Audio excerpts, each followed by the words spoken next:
Hidup sehat. Kita sekarang hari-hari ini harus tetap kuat, sehat karena itu nonton program ini supaya kita bisa ada tips-tipsnya dan bagaimana menjaga supaya tetap aman sehari-hari ya, Intan ya. Iya dong pastinya. Nah Dokter Vita tadi kan kita udah lihat tayangan ya bagaimana tentang mengatasi kalau kita demam tinggi apalagi terutama di malam hari ini gimana caranya. Nah Dokter Vita tahu nggak kalau aku caranya gimana? Biasanya aku langsung cari es batu.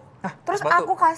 aku rendam pakai air, pakai kain, terus aku taruh deh di kening. Itu bener apa salah dok? Oke, pakai sirup sama pakai air juga ya. Es buah Bener dong nggak? ya. Iya, oke. Memang seringkali demam itu paling bikin panik. Kita juga tahu. Nah itu kalau pakai es batu saja itu nggak boleh sebenarnya. Karena es batu ini nanti terlalu dekat sama kulit, ini malah langsung bikin kulit ini bisa cedera juga. Jadi karena itu tutup dulu sebenarnya kalau yang mau pakai yang dingin harus ditutup dengan handuk yang tipis gini. Tapi sebenarnya ya kita nggak perlu pakai yang dingin kayak gini kok. Ini kan es batu nih. Sebenarnya cukup pakai justru air yang suam-suam kuku. Jadi air nih kayak gini ya. Ini air kita taruh di wadah. Ini wadah pindahin dulu ya.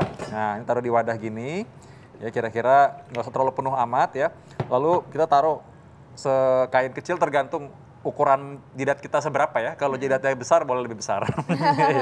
Ya, lalu ini kita jangan basah-basah begini ya. Kita harus dibikin peras dulu supaya sampai dia benar-benar kering. Lalu taruhnya sebenarnya bukan di kepala, bukan di jidat. Taruhnya di antara ketiak atau lipatan paha. Oh kenapa tuh? Ya karena bagian sana itu ada aliran pembuluh darah yang besar-besar. Nah pembuluh darah yang besar-besar ini membantu menghantarkan dan menyamaratakan panas juga. Oh ini buat anak-anak aja atau orang dewasa aja atau sama orang dewasa dan anak-anak? Ya anak-anak juga sama. Kita kalau mau kompres itu sebaiknya pakai air yang suam-suam kuku. Itu berarti diangetin dulu ya? Airnya berarti direbus dulu sedikit gitu?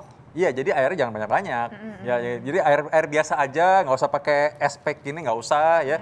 Jangan pakai air panas apalagi jadi sinar panas kan. Jadi pakai. biasa. Nah, ya biasa emang yang paling sering orang pakai air dingin atau es batu. Padahal sebenarnya nggak perlu. Air yang hangat-hangat biasa aja. Oh, nah yang harus diwaspadain tuh panas berapa derajat tuh? Nah kita tahu panas dulu sekarang. Karena itu kalau orang merasa demam, kadang-kadang kita nggak tahu tuh, nggak diukur. Aku rasanya kayak demam nih, pas diukur 36.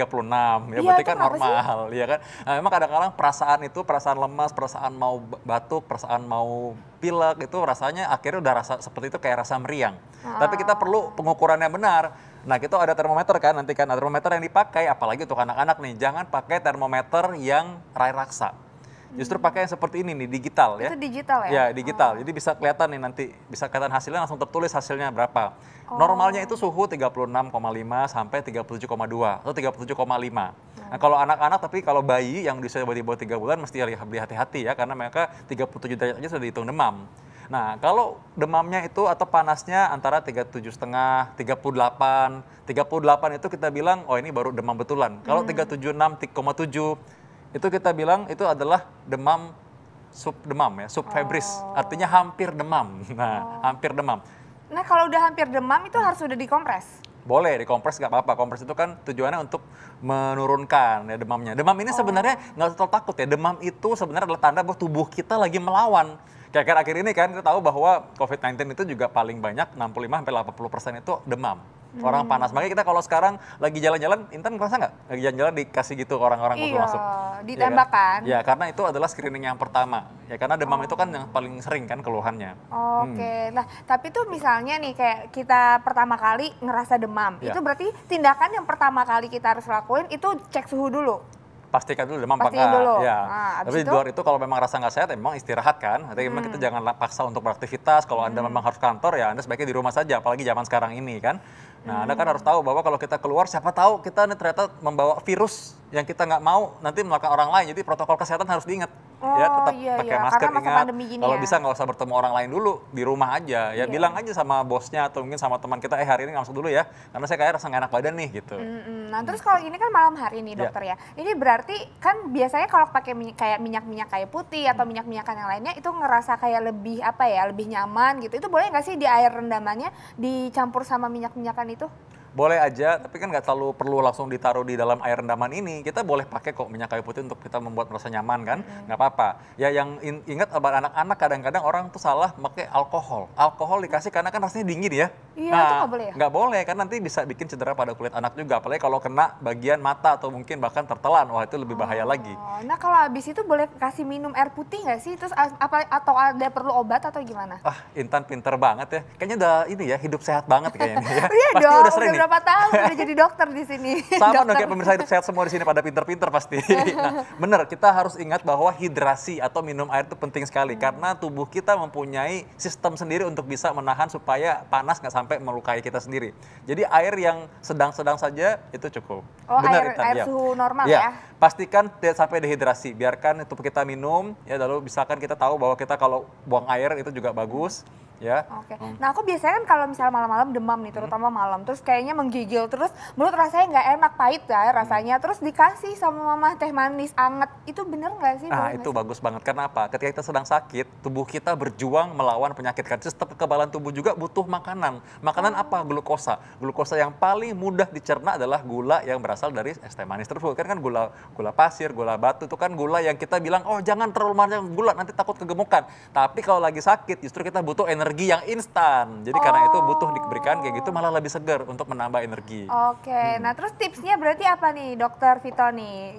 Kita diulang ya tadi awalnya, misalnya pertama kali dipastiin dulu harus ini bener-bener panas. Abis itu? Demam ya, taunya demam nih di atas 37,2 ya, berarti harus hati-hati demam. Oke, boleh kompres, boleh enggak apa-apa kok, sebenarnya intinya istirahatnya aja. Kalau di atas 38 dan kita mau kompres, ingat kita kompres dengan kain atau handuk yang kita sudah rendam dengan air yang suam-suam kuku saja, lalu kita keringkan, jangan sampai kering banget tapi jangan sampai basah juga, taruh di lipatan paha atau lipatan ketiak. Ya, atau lipatan ketiak. Jadi lipatan paha atau lipatan ketiak. Terus? Air minum tadi seperti Intan selalu bilang bahwa minum air ya, jadi jangan sampai dehidrasi, ini penting sekali. Makan boleh, kita makan saja boleh, makan juga boleh, makan tadi makan yang manis-manis juga boleh, makan yang banyak proteinnya terutama, dan tadi kita belum sebutkan boleh ada obat ya. Boleh saja kita boleh pakai obat, dan kalau untuk anak-anak ada sirup ada dosisnya, lihat ukuran bagaimana berat badannya dan juga usia anaknya. Untuk tahu obatnya itu apa yang diminum? Yang paling bisa kita minum untuk penurun panas adalah paracetamol, dan itu gampang ditemukan. Mereknya bisa apa aja, tapi paracetamol ada unsurnya. Jadi bahan aktifnya adalah itu. Nah, ini yang penting nih, kapan sih kita ke dokter, Intan? Nah, ya itu kapan? Ya kan? Kapan kita ke dokter adalah satu, kalau panasnya itu panas sekali di atas 40 derajat, itu kita perlu ke dokter ya. Kita harus segera mencari profesional medis. Yang kedua, kalau anak memang dia panas dan mungkin 2 hari tidak turun, itu juga penting sekali. Yang ketiga, kalau sampai ada kejang, atau sampai dia tidak bisa makan, tidak bisa minum dengan baik, mual, muntah, berarti dia nggak bisa ditahan dengan dehidrasi, maka sebaiknya memang segera ke profesional medis. Yang paling terakhir, kalau nggak yakin, udah pemirsa, kalau memang nggak yakin, jangan mengobati diri sendiri, udah segera cari profesional medis saja. Satu lagi dong dokter, ini Apa satu nih? lagi, biasanya kalau panas itu aku disuruh pakai selimut, baju yang tebel, selimutan, katanya supaya selimut dan bajunya itu nyerap panasnya, keringetan jadinya keluar, itu benar nggak sih? Nah, ini sebenarnya malah salah dan bahaya, karena soalnya kalau kita pakai selimutan yang tebal, malah panas yang harusnya keluar nggak bisa. Justru kita pakai pakaian yang tipis supaya dan itu nyaman buat kita istirahat, sehingga panasnya malah bisa terdistribusi. Bahkan kalau misalnya mau pakai kipas angin nggak apa-apa, asal kipas anginnya bukan yang terlalu blow aja, nggak terlalu mengalir banyak, tapi ini supaya nanti panasnya bisa dialirkan lalu udara juga. Oh, jadi ternyata salah ya, aku jadi paham sekarang. Jadi kalau misalnya malam-malam ke demam panas, nggak boleh langsung panik ya. Jadi itu tadi langkah-langkah yang harus dilakuin. Nah, tapi ini ngomong masalah demam, ini kan tanda awal gejala COVID ya Dokter Vito ya. Bener. Ini bahaya banget. Jadi kalau ada keluarga yang demam, tetap jangan lupa untuk tadi Dokter Vito bilang tanamkan protokol kesehatan ya, pakai masker, jaga jarak. Nah, ini nanti kita akan berbincang Dokter Vito dengan seseorang yang survive dari COVID-19. Siapa dia? Sesaat lagi tetap di Hidup Sehat.